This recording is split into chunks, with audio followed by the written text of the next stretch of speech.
नमस्कार बांधकाम कामगार मित्रांनो, बांधकाम कामगारांसाठी घरकुल योजना जी आहे ती सुरू झालेली आहे.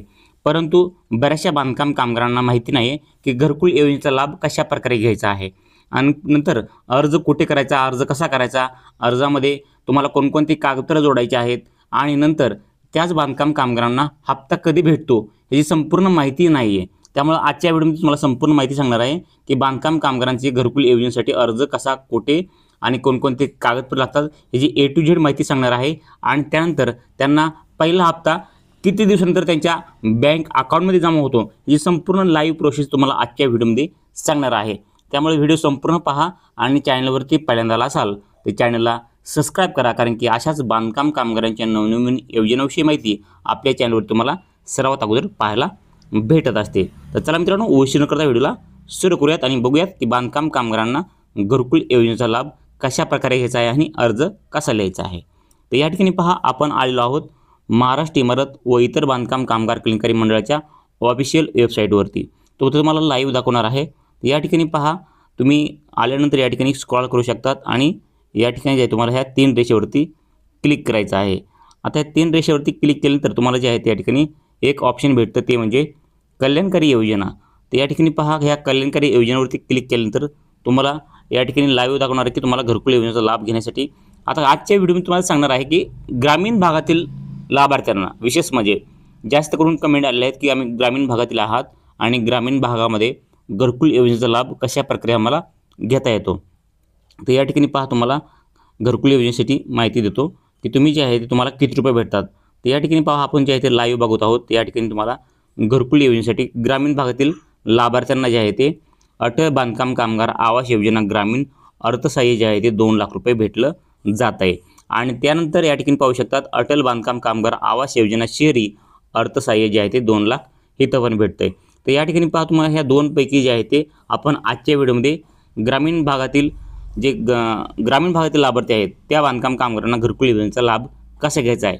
तर या ठिकाणी पहा, तुम्हाला पहिल्यांदा जे आहे ते अर्ज देणार आहे. त्या अर्जामध्ये कशा प्रकारे लिहायचं आहे ए टू झेड माहिती तुम्हाला सांगणार आहे. तर पहिल्यांदा आपण जे आहे ते अर्ज बघूयात. तर या ठिकाणी पहा, जे विशेष म्हणजे महाराष्ट्र इमारत व इतर बांधकाम कामगार कल्याणकारी मंडळाची हे जे पेज आहे, या ठिकाणी तुम्हाला ह्याची लिंक जी आहे ते आपल्या कमेंट बॉक्समध्ये तुम्हाला भेटून जाईल. तुम्ही मला कमेंट पण करू शकतात, मग तुम्ही कमेंट केल्यानंतर तुम्हाला हा फॉर्म देऊन टाकणार आहे. तर या ठिकाणी पहा, तुम्हाला घरकुल योजनेचा लाभ घेण्यासाठी हा फॉर्म भरावा लागतो. तर या ठिकाणी पहा, तुम्हाला पहिल्यांदा काय करायचं आहे, घरकुल योजनेचा लाभ घेण्यासाठी विशेष म्हणजे 2025-26मध्ये या ठिकाणी जे आहे तुम्हाला पहिल्यांदा जे बांधकाम कामगार आहेत त्यांचं पूर्ण नाव या ठिकाणी लिहायचं आहे. त्यानंतर बांधकाम कामगाराचं वडिलांचं किंवा पतीचं नाव या ठिकाणी लिहायचं आहे आणि नंतर आडनाव. तर ह्या झालं बांधकाम कामगाराचं जे आहे ते माहिती त्यांच्या नावाची. आणि त्यानंतर तुम्ही पाहू शकता जे बांधकाम कामगार आहेत त्यांचं जे आहे ते पासपोर्ट आकाराचा फोटो या ठिकाणी चिटकवायचा आहे.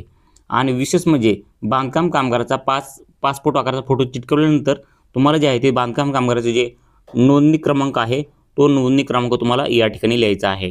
आता बांधकाम कामगाराचा नोंदणी क्रमांक तुम्हाला जर माहिती नसेल तर बांधकाम कामगारांना त्यांच्या स्मार्ट कार्ड भेटला असेल किंवा बांधकाम कामगार त्यांची प्रोफाईल चेक करून त्यांना त्या ठिकाणी त्यांचा नोंदणी क्रमांक भेटलेला असतो किंवा त्यांना जर कुठली पोच पावती असेल किंवा मेसेज आला असेल नोंदणी क्रमांकाचा तर त्यामध्ये पण तुम्हाला नोंदणी क्रमांक भेटला जातो. तो नोंदणी क्रमांक तुम्हाला या ठिकाणी टाकायचा आहे.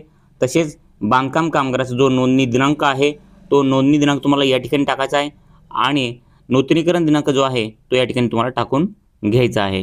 तर अशा प्रकारे बांधकाम कामगाराचं जे आहे ते नूतनीकरण दिनांक आणि नोंदणी दिनांक टाकायचा आहे. तो तुम्हाला तुमच्या स्मार्ट कार्डवरती भेटून जाणार आहे. तुम्हाला तुमचं स्मार्ट कार्ड मोबाईलमधून कसं डाउनलोड करायचं हे पण आपल्या चॅनलवरती व्हिडिओ बनवलेला आहे. तो पण तुम्हाला ह्या व्हिडिओच्या शेवटला तुम्हाला त्याची लिंक भेटून जाईल. हा व्हिडिओ संपूर्ण बघितल्यानंतर तुम्ही तो पण व्हिडिओ पाहू शकतात की तुम्हाला बांधकाम कामगाराचं मोबाईलमधून स्मार्ट कार्ड कशा प्रकारे डाउनलोड करता येतं. तर ते झालं. त्यानंतर पहा, बांधकाम कामगाराचा जो आधार कार्ड नंबर आहे तो आधार कार्ड नंबर या ठिकाणी टाकायचा आहे आणि बांधकाम कामगाराचा जो मोबाईल क्रमांक आहे नोंदणी करताना दिलेला तोच मोबाईल क्रमांक या ठिकाणी टाका. आणि आता हे संपूर्ण माहिती झालेली आहे. आता विशेष म्हणजे बांधकाम कामगाराचं या ठिकाणी स्त्री आहात का पुरुष आहात हे पण या ठिकाणी निवडायचं आहे. स्त्री पुरुष असेल ते निवडा. त्यानंतर तुम्ही विवाहित आहात का अविवाहित आहात ते निवडायचं आहे. आणि तुमची जे जन्मतारीख आहे तुम्ही या ठिकाणी जन्मतारीख टाकू शकतात. आणि बांधकाम कामगाराचं सध्या वय किती आहे हे तुम्हाला या ठिकाणी टाकायचं आहे. आता सर्वात महत्त्वाचं म्हणजे या ठिकाणी येते ते बँक तपशील येणार आहे. तर या ठिकाणी पहा, हे जे आहे ते बँक तपशील असणार आहे बांधकाम कामगाराचा. आता महत्त्वाचं म्हणजे बांधकाम कामगारांनी जे आहे ते बँक तपशील त्यांचा स्वतःचा धरावा, दुसरं जॉईंट खातं द्यायची गरज नाही आहे. ज्या बांधकाम कामगाराचं असेल त्या बांधकाम कामगारांनी त्यांचं स्वतःचं बँक अकाउंट देणं गरजेचं आहे. आणि बँक अकाउंट देताना काळजी करणं महत्त्वाचं आहे की त्यांचा अकाउंट नंबर बरोबर आहे का, IFSC कोड बरोबर आहे का, हे संपूर्ण तुम्हाला या ठिकाणी बरोबर लिहायचं आहे. थोडी जर तुम्हाला चूक झाली तर तुम्हाला तुमच्या बँक अकाउंटमध्ये हे पैसे येणार नाही आहेत. पैसे तुमचे जे आहे ते तुम्हाला उशीर लागेल. तुम्हाला नंतर पुन्हा एकदा बँकेमध्ये जावं लागेल. बँकेमध्ये तुमचं किंवा आपल्या ऑफिसला जाऊन तुम्हाला तुमचं बँकेचं जे तपशील आहे तुम्हाला पुन्हा डबल अपडेट करावं लागेल. त्यामुळे तुम्ही आत्ताच जे आहे ते कुठली काळजी घ्यायची आहे बांधकाम कामगारांनी बँकेचं तपशील भरताना हे सांगणार आहे. तर या ठिकाणी पहा, बँकेचं तपशील भरताना पहिल्यांदा जे आहे ते बांधकाम कामगारांनी बँकेचे नाव लिहायचं आहे. तर बँकेचे नाव तुम्ही ह्या रकान्यात भरायचं आहे. त्यानंतर शाखेचे नाव लिहा. त्यानंतर शाखेचा पत्ता लिहायचा आहे, बँक शाखेचा या ठिकाणी लिहायचा आहे. IFSC कोड तुम्हाला तुमच्या बँकेच्या पासबुकावरती भेटून जाईल. तो IFSC कोड बरोबर जसाच्या तसा लिहायचा आहे. आणि त्यानंतर येतं म्हणजे विशेष म्हणजे बँक खाते क्रमांक. हे आहे महत्त्वाचं. बँक खाते क्रमांक जे आहेत तुम्ही बरोबर लिहा, न चुकता लिहा. तुम्ही डबल कन्फर्म करून तुमचा बँक खाते क्रमांक, बँक अकाउंट क्रमांक बरोबर आहे का ते या ठिकाणी तुम्ही कन्फर्म करा आणि नंतर तुम्ही या ठिकाणी लिहायचं आहे. आता बँकेचं तपशील जे आहे ते बरोबर लिहिलं का हे नक्की एकदा चेक करा. कारण की बँकेचं तपशील बरोबर न लिहिल्यामुळं किंवा बरोबर तुम्ही न दिल्यामुळं बऱ्याचशा लाभार्थ्यांचे जे आहे ते पैसे अडकलेले आहेत. त्यामध्ये तुम्हाला व्हिडिओ पण बनवलेला आहे की जर तुम्हाला तुमचा बँकेचा तपशील भरला नसेल तर तुमचं बँकेचा पासबुक कशा प्रकारे अपडेट करायचं आपल्या कार्यालयामध्ये जाऊन ते पण तुम्हाला सांगितलेलं आहे. या ठिकाणी पहा, त्यानंतर येतं महत्त्वाचं म्हणजे तुम्हाला योजना क्रमांक कोणती आहे आणि तुमची जी आहे ती मागणी केलेली रक्कम किती रुपये आहे हे या ठिकाणी लिहायचं आहे. आता त्यानंतर पहा, तुम्हाला आणखीन त्यामध्ये काय प्रश्न असतील तुमचे नक्कीच कमेंटमध्ये सांगा. आता या ठिकाणी झालं. त्यानंतर पाहू शकतात की तुम्हाला कोणकोणते कागदपत्र या ठिकाणी लिहायचे आहेत. आर्थिक योजनेचा लाभाकरिता जोडायची सक्तीचे कागदपत्र. तर या ठिकाणी कोणकोणते कागदपत्र तुम्ही देऊ शकतात. तर या ठिकाणी तुम्हाला काय करायचं आहे, जोडले आहे की नाही हे करायचं आहे. तर या ठिकाणी पहा, तुम्हाला पहिलं कागदपत्र येतं ते महाराष्ट्र इमारत व इतर बांधकाम कामगार कल्याणकारी मंडळाचे ओळखपत्र. तर हे जोडले आहे का, जोडले आहे करायचं आहे. कारण की महत्त्वाचं आहे बांधकाम कामगाराचं जे ओळखपत्र आहे म्हणजेच आपलं स्मार्ट कार्ड ते तुम्ही मोबाईलमधून पण डाउनलोड करू शकतात. आजकाल आता नवीन ऑप्शन आलेला आहे डाउनलोड करण्यासाठी. त्यावरती आपण भरपूर व्हिडिओ बनवलेला आहे. त्याचं तुम्हाला जे आहे ते व्हिडिओच्या शेवटला तो व्हिडिओ तुम्हाला पाहता येणार आहे.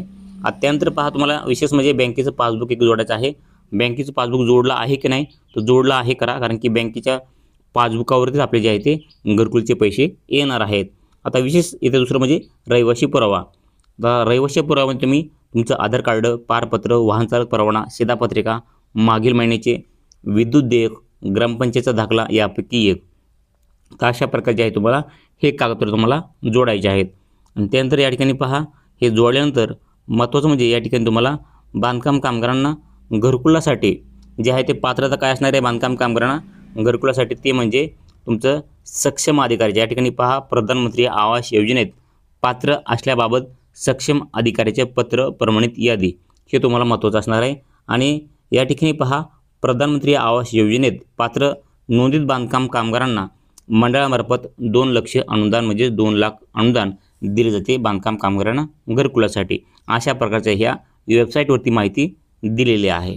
तर या ठिकाणी पहा, अशा प्रकारे तुम्ही जी आहे ती माहिती घेऊ शकतात. आणि विशेष म्हणजे बांधकाम कामगारांनी जे आहे ते बांधकाम कामगाराचे संपूर्ण फॉर्म भरल्यानंतर त्यांचं या ठिकाणी जे आहे ते त्यांचं ठिकाण टाकायचं आहे. म्हणजे कोणतं गाव आहे त्या गावाचं नाव टाकायचं आहे आणि तुम्ही कोणत्या तारखेला हा फॉर्म भरत आहात तर हा जो आहे अर्ज करत आहात त्याची या ठिकाणी दिनांक टाका, तारीख टाका.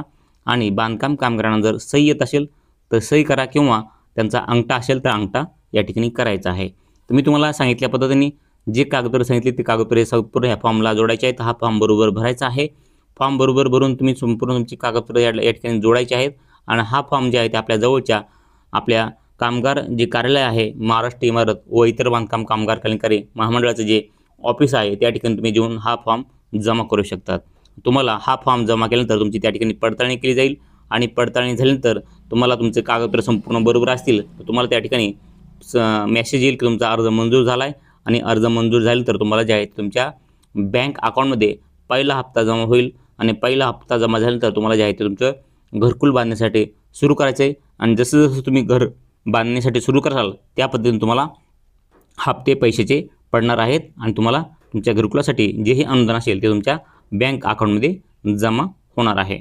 तर नक्कीच तुम्हाला ही माहिती आवडली असेल तर व्हिडिओला लाईक करा, चॅनलला सबस्क्राईब करा आणि बांधकाम कामगारांना, ग्रामीण भागातील बांधकाम कामगारांना घरकुलचा लाभ कशा प्रकारे घ्यायचा आहे, त्यांचा अर्ज कशा प्रकारे लिहायचा आहे ही संपूर्ण नक्कीच तुम्हाला माहिती भेटली असेल. आणि तरी पण तुमच्या मनामध्ये आणखीन काय प्रश्न असतील तर नक्कीच आम्हाला कमेंटमध्ये सांगायला विसरू नका आणि चॅनलला सबस्क्राईब करून ठेवा, कारण की इथून पुढचे पण नवीन व्हिडिओ तुम्हाला सर्वात पहिल्यांदा भेटणार आहेत बांधकाम कामगारांच्या योजनाविषयी. तर मित्रांनो, भेटूयात पुढच्या व्हिडिओमध्ये. तोपर्यंत जय हिंद, जय महाराष्ट्र.